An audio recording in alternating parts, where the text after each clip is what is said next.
media lately. The DMX had a ride or die. We call it a ride or die. He had a girlfriend, his fiance, Desiree Lindstrom. Desiree Lindstrom was the longtime girlfriend of DMX. And because she was DMX's ride or die, she felt that if she went to court and explained to the judge about the nature of their relationship, the judge would grant her control over DMX's estate. Well, after she endured this massive heartbreak, this sadness of watching the man she loved die, she was also greeted with some unfortunate information from the judge. And that information from the judge was that the court does not recognize a ride or die. There is nothing about being a ride or die that gives you legal status in any state throughout this country or any part of the world. So we're going to talk about the dangers of being a ride or die versus becoming an actual wife. And I'm going to break that down for you in an honest way here on drboystv.com. So get comfortable, buckle up your seatbelt. We're going to get started right now.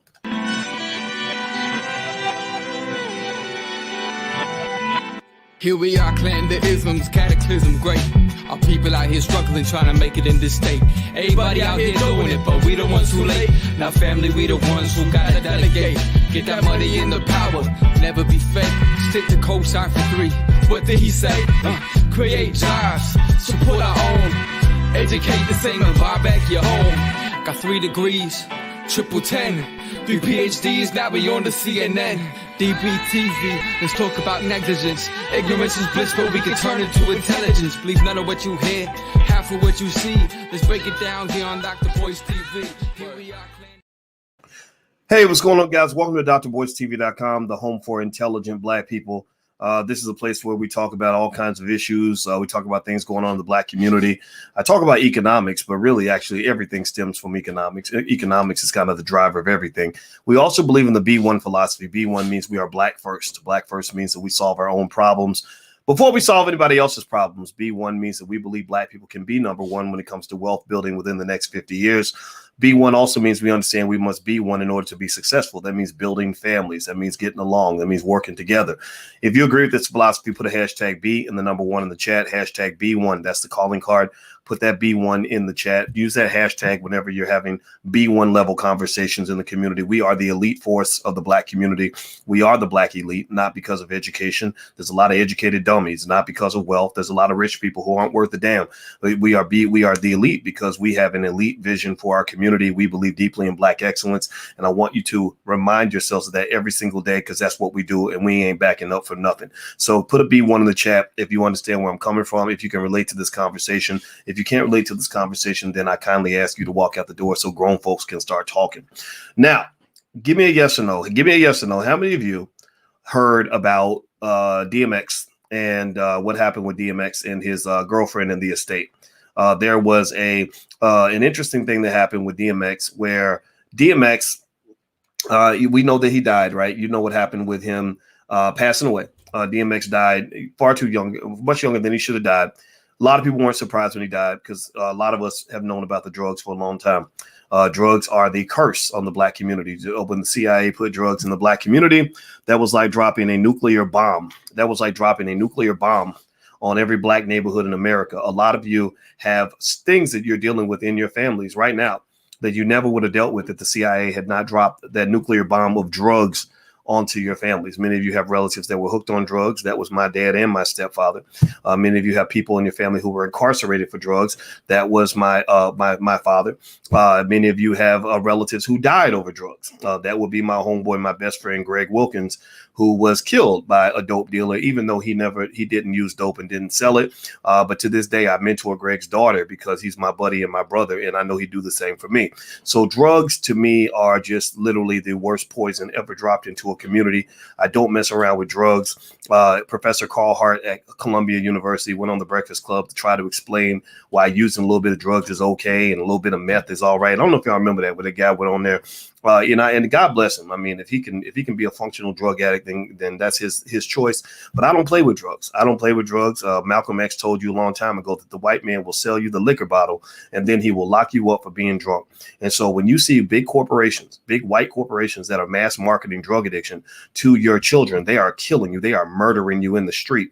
And y'all got the nerve to talk about Black Lives Matter. Black lives don't matter to you. If Black Lives Matter, they wouldn't be slaughtering your babies and slaughtering their futures right in front of you. They're killing your kids. kids. So many of these young black men are killing themselves early, like slowly committing suicide. That's why it's slick. That's why you don't catch it, because it's a real subtle suicide. It's that suicide that takes like 15, 20 years for it to happen. But y'all know who I'm talking about. Y'all got cousin Pookie, little Rerun in your own family, but you know that Rerun ain't gonna live past the age of 40 or 45, and that is being promoted in the music. That is being dropped into your food, and it's dropped into your Kool-Aid, and everybody's drinking the Kool-Aid because you have learned, unfortunately, to worship people who have given themselves a death sentence. Now, give me a second. I'm going to try to kill this fly. I hate flies in my office, and I think I got him.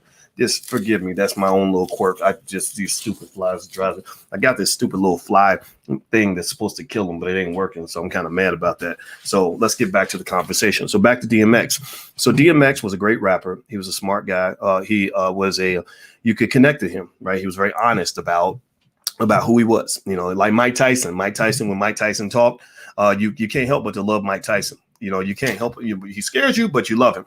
Well, DMX is kind of in that category. And so when DMX died, I'm gonna keep it 100. It didn't surprise me at all when DMX passed. I thought the only thing that surprised me is I thought he'd be gone sooner, because it's hard to live like that and to keep living for a long period of time. People like that don't live a long life, just to be honest with you. So when DMX died, I was curious to see what was really going on with the situation with the family and everything else.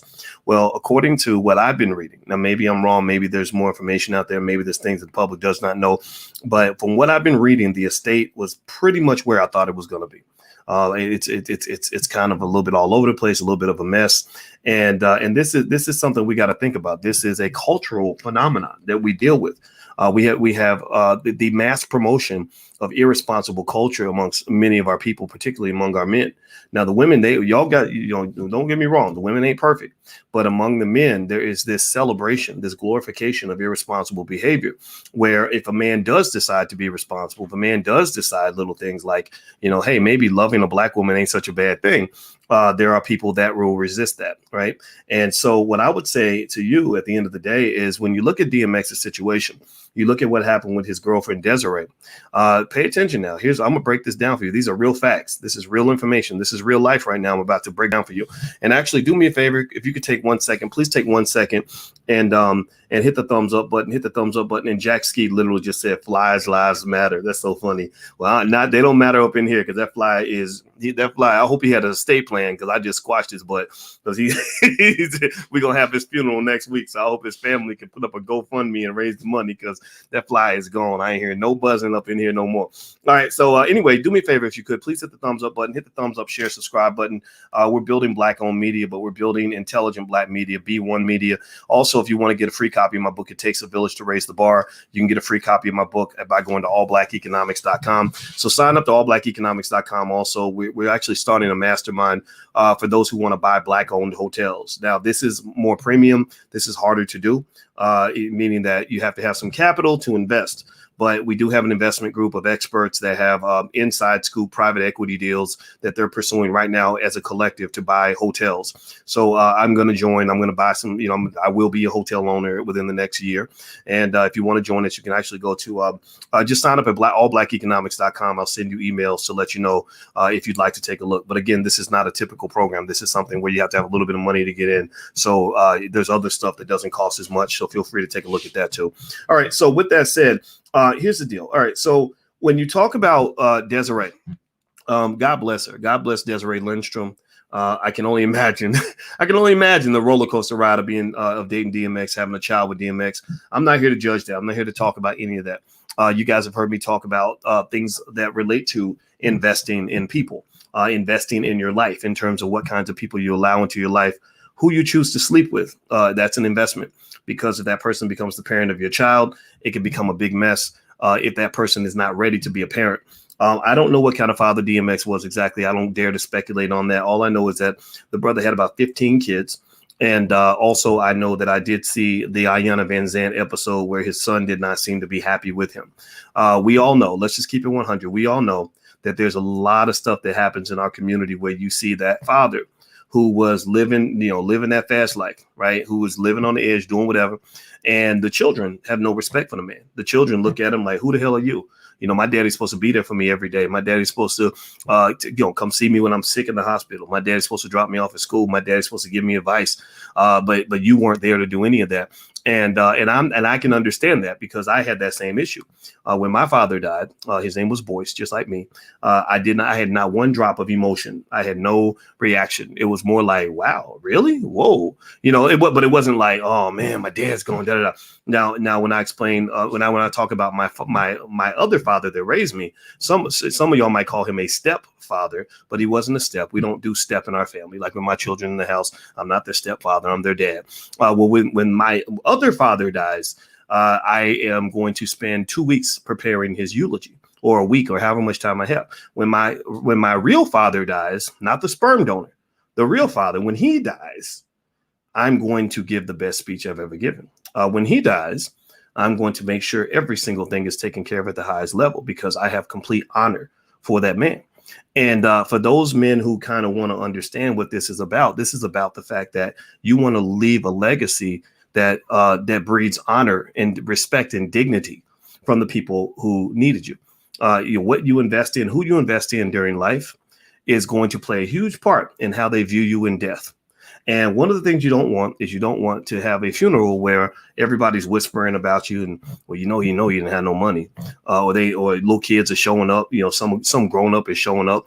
Where some 40-year-old is showing up talking about, yeah, that's my daddy, and they never claim me, and their child's all traumatized and everything and whatever. You don't want that, right? And so I'm going to say this conversation that I'm going to proceed with on DMX and Desiree, this is not a conversation for people that don't want to break generational curses. If you want to keep your generational curse, then keep your generational curse. God bless you. I hope you continue to destroy your loved ones for as long as you feel up to it. This is not good for people. This is not a good conversation for those who want to stay broke. If you want your children to be as broke as you were as a child, then, continue to do what you're going to do. Just ignore me. Turn the computer off right now. You could probably go watch BET or something. And I'm sure they've got plenty of ridiculous content that you can absorb that's going to continue with your brainwashing process. This is not for people that want to be real niggas and whatever. Like, I never want to be a nigga. I want to be a man. All right. So if that's what you want to be, if you want to be a nymph for life or whatever, then go do it. Go do that. This is not a conversation for men who hate black women. Like, if you think black women are worthless and a piece of crap, maybe you can go sleep with a man or something. Maybe that would be better for you. I don't know. If you hate black women, you may want to get therapy, because it probably means you hate your mother. But that's okay. If you're in that category, then that's fine. But this is not a conversation for you. This is also not a conversation for the women who are convinced that you don't need no man. This idea that men are not necessary in your household is what's destroying your households. When you look around and you see kids all over the place and chaos breaking out everywhere, kids getting molested, families going broke, all these terrible things happening, kids growing up emotionally unbalanced, boys not learning how to be men, girls not learning how to deal with a man, all that links to the missing father in the household. The missing father is as terrible to the black community as a missing mother would be. We all know that when the mama's gone, everything falls apart. In the movie Soul Food, remember when Big Mama died? When Big Mama died, everything went to hell. Remember that? Y'all remember the movie Soul Food? Give me a yes or no if you remember the movie Soul Food. And what happened when Big Mama died? Everybody stopped talking. Everybody started fighting, and it just got chaotic, right? Well, when Daddy's not there, same thing. You have similar problems. You just are so accustomed to the dysfunction that you don't even know that it's a problem. Unfortunately, some of us, and again, it's not our fault. This is white supremacy. White folks did this to us. They CIA, drugs, all that. We know the whole story. A lot of it is like you were born like the kid you're like the kid who was born with one arm. The kid with one arm never knows how great it would be if he had two arms. Like, he never understands that, because since he was a baby, he learned how to eat with his right arm. He learned how to do everything with one arm. He learned how to put on his clothes and even play basketball. You got one arm kids that play basketball, and they're pretty good at it, right? So effectively, a lot of times we grow up without something, and we think that it's all completely normal, that not having something is as good as actually having it. And so you are survivors. Black people are survivors. We know how to survive in the middle of chaos. We know how to overcome horrible nightmares.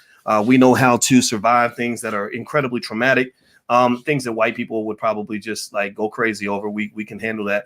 And unfortunately, that kind of leads to some interesting outcomes that cause problems. Now, here's one of the things I remember hearing some singer, rapper, somebody that said these hoes ain't loyal, and I hear that a lot, right? Like when I married my wife, who I'm very proud of. She's a beautiful and intelligent Black woman, and I'm so proud of her. And I love to just reflect on how lucky I am to be married to this woman. I remember seeing some guys, kind of do, they do a little content. They were kind of poking at me or whatever, and that's fine. I don't care. I'm just glad to be next to that woman. I think she's amazing. And and I heard a guy say something like, "Well, these hoes ain't loyal. These hoes ain't loyal. Why are you gonna marry these hoes? These hoes ain't loyal." Well, I said, well, no, actually, you're probably right. Hoes are not loyal. Hoes are not. No, hoes are not. Don't trust. No, don't trust it. Don't trust them hoes. Hoes are not loyal. But real women are very loyal. Like real women, quality women are loyal as shit. So that's why I didn't marry a hoe. I didn't want to marry. I didn't say, "Hey, I'm Dr. Boyce Watkins and I'm looking for a wife." And can all the hoes sign? The hoes need not apply. I did not put out a job application for hoes to sign up to be my spouse. I wanted a quality woman. So I don't disagree with you. Maybe hoes are not loyal. Hoes are not loyal. Niggas ain't loyal. Right, we know that, right? And we got a lot of nigga hole matchmaking going on, where people either, you got the woman who's doing all right, got her stuff together, but she want to look for a real nigga. Or you ever heard people say a corporate thug? I want a guy who can wear a 3-piece suit, but he still might beat me on the weekends. He might whoop my ass if I get out of line. And might talk about it, but I think that's sexy because you're messed up in the head, right? You're looking for that man who might cock back like he gonna slap the hell out of you. But oh, girl, it got me so excited. He's such a real man, right? So you got a lot of dysfunction happening. You have a lot of dysfunction that is almost comical, and the comedy shows and the outcomes of the relationships. Don't trust me. Don't believe me. Go look at the data. Just go look and see how many kids are like, damn, mama, y'all couldn't even stay together long enough for me to have my first birthday party. Like little kids like, damn, like what the hell, man? Like I didn't even have a daddy for more than like 6 weeks. Y'all were together for a semester and that's it. Like I had a daddy for a semester. Now I got to figure this whole thing out. And it's terrible. It's absolutely crazy. So I agree. If you're a quality woman, don't go chasing the niggas. Like that's not, no. And if you're a quality man, do what you want with the hoes, but don't marry them. Don't lock yourself up with them. And really, I'm not even. I don't know. I don't let hoes into my ecosystem. I that's never been my journey and my story. I like quality women, and it sounds to me like Desiree. I don't know Desiree Lindstrom, DMX's longtime fiance, the one who applied in court to become his common law wife. But it sounds to me like she probably is a real strong, loyal woman. I mean, let's just think about it. How loyal and how strong do you got to be with DMX for like a decade or something? They were together a real long time. I mean, like right next to. That's the person you pray for. I don't know. Let me ask, ladies, how many of you think you could have dated DMX for like if you had to date DMX for 5 years? Let's say you had to date him for 5 years in exchange for $5 million. So you get $1 million a year to be DMX's girlfriend. That means y'all sleeping together. He's in your house. You're in a relationship. And that's a big exchange. How many of you, give me a yes or no, how many of y'all would take that deal? You'd be DMX's girlfriend for 5 years, and at the end of the 5 years, you get $5 million. $5 million, right? That's a lot of money. That's a lot of money. You wouldn't do it for $5 million? Come on, Erica. Come on, Karen. Really? Monique? No, I'm seeing a lot of no's. I'm not seeing any yeses. Right now, I'm not dissing DMX. I'm just saying DMX was probably not the easiest man to love. It's hard to work through a crack addiction. I'm not judging, but it is. Y'all know what it is, right? And so $5 million, that's crazy, right? Now, what's unfortunate is poor Desiree didn't even get the $5 million. Right. A lot of times we think that because somebody's a rapper and they sold a lot of money, or they sold a lot of records and they made a lot of money, that means they're going to have a lot of money. Making a lot of money does not mean you're going to have a lot of money, because in order to have a lot of money, you got to keep a lot of your money. Crack isn't exactly a quality savings vehicle. Crack people who have problems with heavy drugs like that aren't typically the best investors. They're not typically the best long-term planners, right? So Desiree, bless her heart, poor thing, stuck by this man for many years. You know, and a lot of y'all women, I know it. Some of y'all men too. Men, we've all gone through it, right? Where you gave all your loyalty to the wrong person, to the wrong situation. So for whatever reason, she chose to be loyal to this man. So then suddenly he dies, right? Now, I'm sure if she mentioned to him maybe a year before, like, hey, in case you die, can you make sure that me and your son will be good? He probably would have said, no, don't worry about it. I'll get around to it, right? You know, and that's what we do, right? We don't believe we're going to die. Everybody believes they're going to live forever, even though Black people die more than anyone else, right? Again, which is yet another area where we might want to take a moment and just understand how illogical that is. How much sense does it make that you live in the community where people die the most, but you also live in the community where people think they're going to die the least? Nobody plans for the future. Nobody plans for death. I'm going to say nobody, but a lot of us don't, because we really think we're going to live forever. So DMX, in the middle of whatever chaos might have existed in his life, didn't seem to feel that there was a sense of urgency to make sure that Desiree was protected. So once DMX is gone, Desiree goes to the court and applies to her, and along with DMX's, according to EUR Web, they said 15 kids. I saw somebody else that said 17 kids. 15, 17, tomato. I'm not going. That's the topic of today, is not the number of kids DMX had, because we're not going to get into all that, right? You know, in case you want to know, that is a wealth killer. Like, having lots of kids with lots of women will murder your wealth like crazy, right? So just keep that in mind. But let's put that to the side for now. So, but Desiree shows up to court along with DMX's 15 kids, looking to be the head of his estate. She wants to control the estate and to dole out the money and everything else. Well, and what is her argument? Well, her attorney's argument is, look, you know, this woman has been a ride or die. She stood by her man for all these years. She's been as loyal as they come. There's plenty of records on plenty of documentation of people that know that that was his main chick, right? And so that is the same as a wife. That she should get the same treatment that she would get if she was DMX's spouse. Well, the judge said, basically, I'm sorry, but being a ride or die is not recognized in the court of law. The fact that you were DMX's main chick is not the same as being his spouse. I know you went through hell. You stood by this man, but legally, according to the law, you have the same number of legal rights to his estate as somebody who just walked in off the street. Now, you tell me, would that piss you off? Would that or would that not? Give me a yes or no. Would that piss you off when you done dealt with all the chaos and stood by this man through all kinds of ups and downs he went through, was right next to his deathbed as he breathed his last breath, but yet the state literally acts like your whole relationship did not exist? Yes, I know that would piss me off, male or female. If they did that, if Alicia and I were together and something happened, God forbid, to her, I'd be very upset if I did not get acknowledged as her significant other. So this is my point I want to get to. And do me a favor, hit the thumbs up button. Take 1 second. Please hit that thumbs up button if you haven't done it yet. Also, every Wednesday night at 8:30, we do our book club. We have a book club where we're covering Black Labor, White Wealth by Dr. Claude Anderson, which makes the case for reparations and goes through Black economic history in a detailed, fine-tooth comb. And we're covering that book. We're covering that book every Wednesday night at 8:30. So if you'd like to join the book club, it's totally free. Go to blackkeystogreatness.com. That's blackkeystogreatness.com. The URL is right there on the screen. It costs you nothing. Here's the point that I'm getting at. You have a lot of people out here, and I saw a brother that mentioned this on Facebook. I got to get his name. I like the point he made as well. I thought it was a great point. There are people who will tell you that marriage is just a piece of paper. That, look, I don't need no piece of paper to tell me to prove that I love you, you know, whatever, right?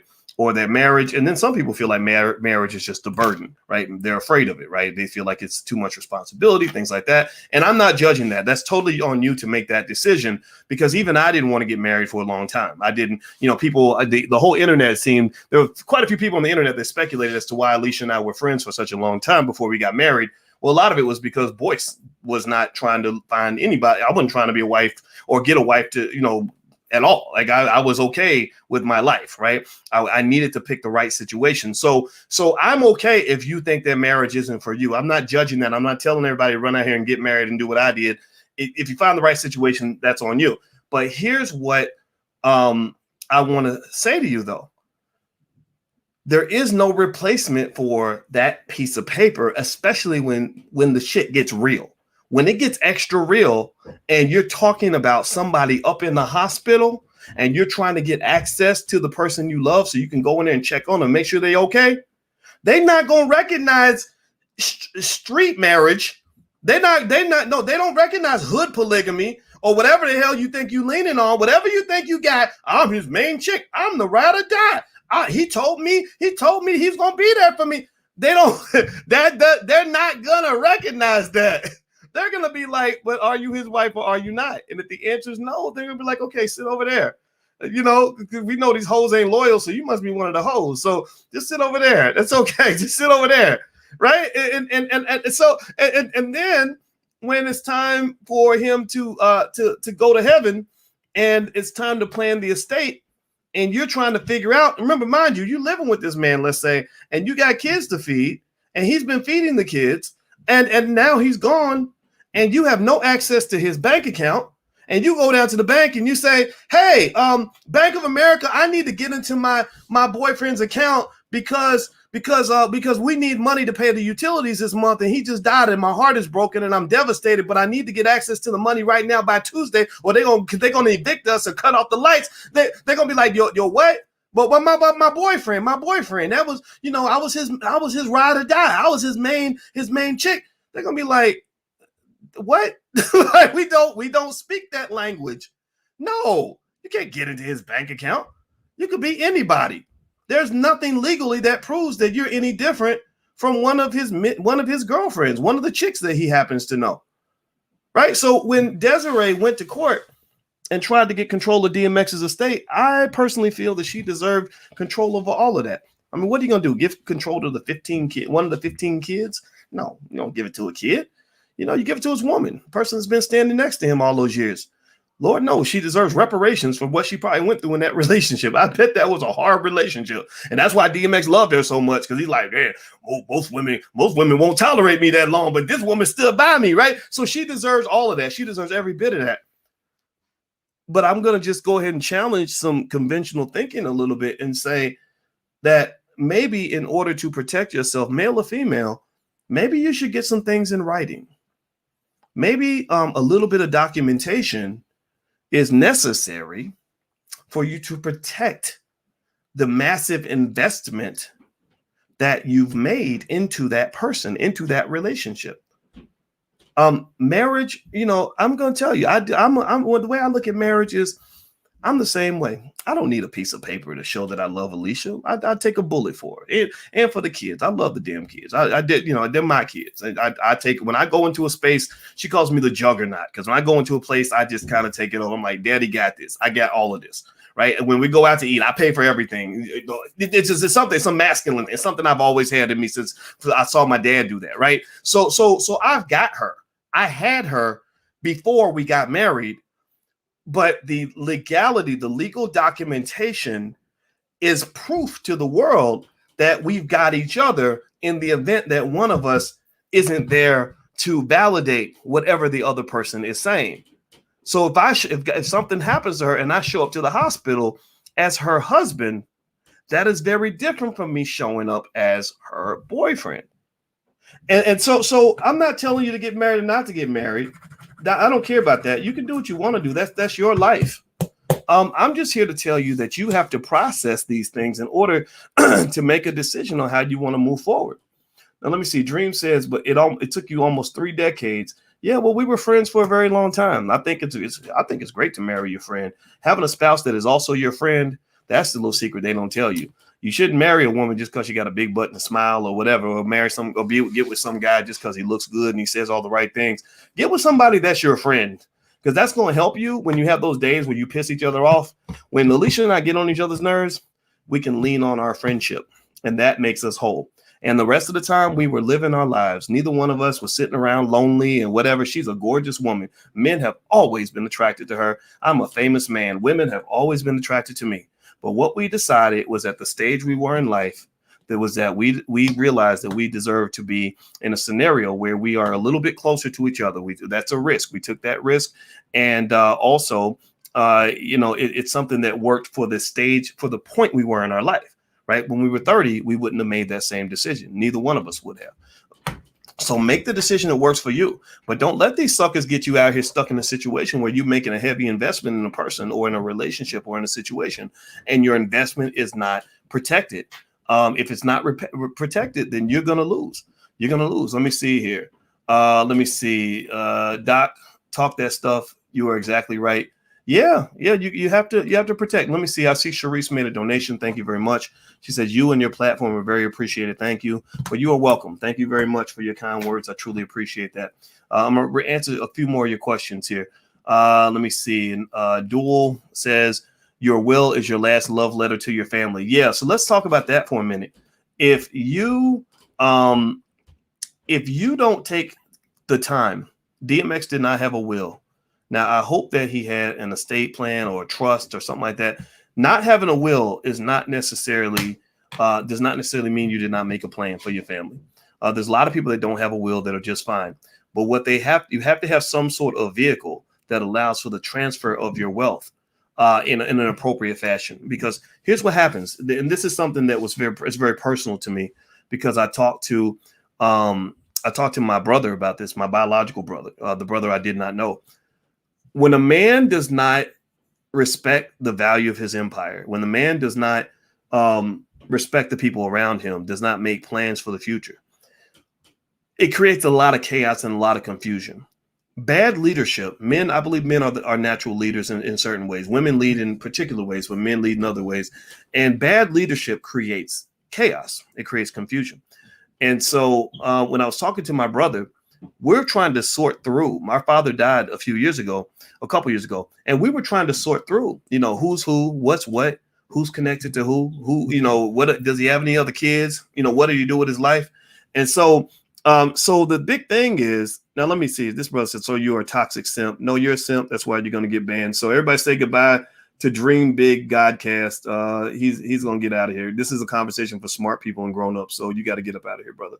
All right. So he's gone. So thank you. We got to get the niggatry out of the building. It's like swatting flies. I swat flies and I swat Negroes. So if you come in there with that nonsense, you're going to get swatted. So don't, if you are in that category, just be quiet, because when you talk and reveal yourself, then I'm going to have to ban you for life and you'll never be invited in here. Being part of this platform is a privilege. It is not a right. I'm not begging for YouTube followers. I never have done that. I still won't do that. If you're not the right type, then you got to go. I want you to leave, because I have no use for people that want to see the black community continuously destroyed, or the black family to be ruined, or the black woman to get stepped on, or the black man to get disrespected. I ain't got time for none of that. None of that. And neither should you. Neither should you. You should stand up and speak up against that nonsense. Some of these people ain't got no damn sense. So anyway, with that said, when you have bad leadership in a family, you have confusion. So when DMX dies, because there's no estate plan, because there's no will, because there's no trust, because there's nothing in place according to what has been presented in the media, it creates a situation where suddenly everybody's like, well, what the hell? What are we going to do? Who's going to pay for this? Who's going to pay for the funeral? What is there any money left? If so, how are we going to dole this money out?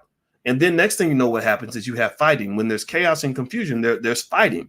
So next thing you know, your children and your loved ones are all locked up in court, fighting over your money for 5 or 6 years, when you could have resolved all that by simply sitting down for maybe about 2 hours with a lawyer or whoever to just make sure that everything was straight. That's it. And I'm not making fun of DMX at all. This is not anti anything. Some of us have these generational curses that were passed to us, from family. I mean, DMX, that poor guy, first thing that happened to him was his daddy told his mama to abort him. And then his mama took him, said, hey, babe, we're going to go visit. We're going to go visit the shelter for children. And his mama took him there and left him there. So that's going to create tremendous issues for a kid for the rest of his life. I don't think you can ever overcome that. So I'm not making fun of him. I'm talking about the generational curses that we are committed to. I'm talking about the addiction to bad decisions that many of us have. I'm talking about the fact that we are okay with this idea that we can keep making terrible decisions and somehow things are going to magically work out. They're not going to work out. It's always going to be bad. And the question that you have to ask yourself as an adult is, do I want my children to live the same nightmare that I did? As a man, I'm talking, and I'm going to talk to the men for a minute. As a man, why would you leave your family in that kind of condition? I mean, seriously, right now, if somebody was going to attack your family, would you sit there or would you do something about it? I'm asking the men. Like, if somebody was going to go attack your woman, attack your kids, or your kids were hungry, would you do something about it? Or would you just sit there and let it happen? What would you do? Answer the question in the chat. Well, the thing about protecting the family, you will protect your family, right? Well, the thing about protecting your family means that a man should want to protect his family in life and in death. Your death is like the most devastating thing that could ever happen to the people that love you. If you are a quality man. Now, if you're a piece of shit, I don't talk to guys like that. Those are not my crowd. That's not my culture. Those are not my people. I'm talking to the men that really want to be men. And so if you died, that's the worst thing that can happen to them. They lost you, man. They're going through hell. They're traumatized. Everybody's crying. The kids got to go through 20 years of therapy. My daddy died when I was 12. I mean, it's horrible. And then you compound that because you didn't make a plan. You had no insurance policy. You making all that money, taking pictures on Instagram with big old stacks of hundreds, like a cell phone, and bragging, sitting in front of your Mercedes, talking about I'm blessed today, right? Imitating rappers, imitating these dumbasses that they mass market to you, and your kids didn't even have a life insurance policy. Come on, man. No life insurance policy, no estate plan, no will, no nothing, no plan in place. So you're supposed to be balling. You're supposed to be Mr. Success. You're supposed to be Mr. Masculine. Again, you got a lot of men that know how to pretend to be masculine, but they don't know what masculinity really is. They never learn what masculine. Sometimes masculinity is when you fall back and you're prepared for battle, but you ain't always walking around with your chest out and smoking and drinking like, I'm a man. I'm a real man. No, masculinity means protecting your shit. It means holding it down for the people that love you. It means coming through for your kids, rain, sleet, snow, or hail. It means discipline. Discipline. Shout out to the soldiers in the room. That's why a lot of soldiers follow me, I believe, because soldiers get that. Soldiers understand. You could talk all day about what kind of a man you are, but if you ain't ready to hold it down when it's time to hold it down, then that all that goes out the window. A lot of people can talk about who they are, but show me. I'm one of the show. I'm part of the show me culture. Like, show me that you really man. Don't just tell me. That don't mean words don't mean a damn thing. Because if your babies are out here struggling and starving, your daughter done turned into a hooker, and your wife is out here doing only God knows what to get money because you died suddenly and you didn't hold it down, then I'm going to question you a little bit as a man. I'm going to look back and say, God, that man didn't love, he didn't give a shit about nobody. And the same thing is true on the female side. I think that women, you got to really think about these things when you're talking about dealing with your man. See, death is interesting. Death is a terrible thing because death does not usually make an appointment, especially when you talk about some of the ways that our black men die. I've had people call me and tell me my uncle, who's 48, died of a heart attack suddenly. Thought he was going to have a busy week. Turned out that his funeral was happening that week. He did not know that. I've had people call me and tell me that so-and-so got shot yesterday. I got a call a couple of days ago from a young lady I mentored that told me that she had a boyfriend who was messing with dope, who tried to kill himself, shot himself in the face. Right. And the thing about, and this is a typical week. This ain't even a typical a month. Like every month I'm hearing about death. Death does not make an appointment typically. Death does not make an appointment. So the thing about it is that if you stay ready, you don't have to rush and try to get ready. If you are proactive, then you don't have to spend your whole life being reactive. A lot of people ain't ready for stuff when it happens because they never think about these things when we talk about it. They hear me talk about it and they think, oh, well, Boyce is just up here preaching again, and Boyce is up here simping. He's simping for his woman. You're goddamn right. I'm gonna take care of my woman. If you think that's simping, then that means you're a simp in my view, because I take care of mine. You know, and I'm not, but at the end of the day, I want you to take care of yours. I'm really talking to people. Again, I'm not talking to people that are committed to maintaining generational curses. I'm not speaking to people who have a complete dedication to staying broke because you're imitating your favorite rapper. I'm not talking to black women who think that men are not necessary.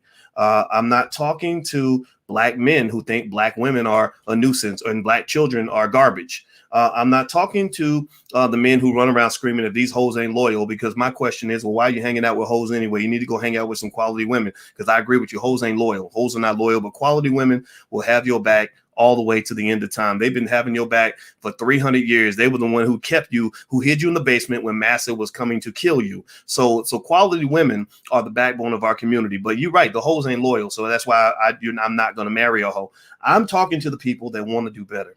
I'm talking to the people that are looking for a guideline and a framework so that you can develop the structure necessary for your family empire to survive after you're gone.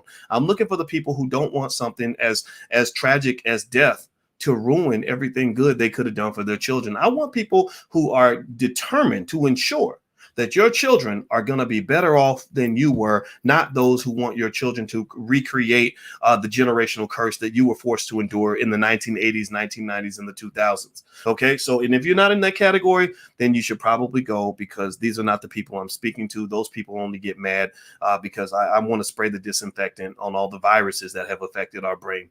And I know it's hard for some people to hear, but some of you will cheer because you understand exactly where I'm coming from. And my goal is to encourage you to go out and do what you know you need to do to make sure you're holding it down for the people that matter.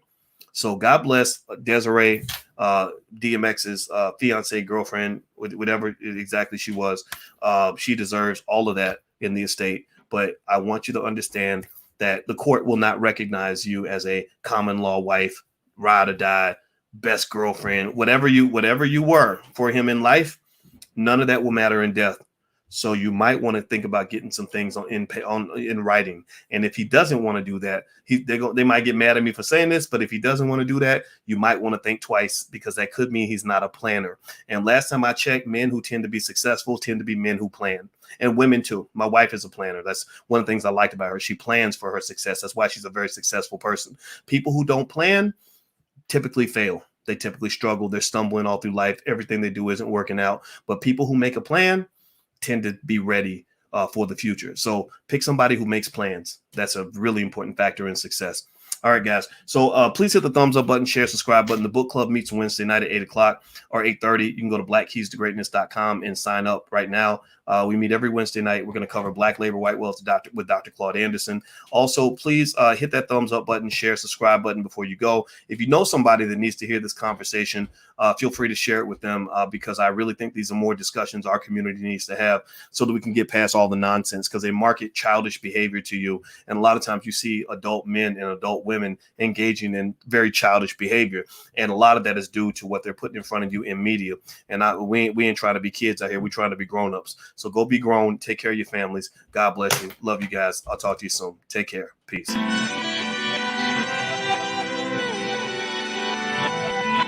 Here we are, clan the isms, cataclysm great. Our people out here struggling, trying to make it in this state. Everybody out here doing it, but we the ones too late. Now family, we the ones who gotta delegate. Get that money in the power, never be fake. Stick to cosign for 3. What did he say? Create jobs, support our own. Educate the same and buy back your home. Got 3 degrees, triple 10. 3 PhDs, now we on the CNN. DBTV, let's talk about negligence. Ignorance is bliss, but we can turn it to intelligence. Believe none of what you hear, half of what you see. Let's break it down here on Dr. Voice TV. Here we are.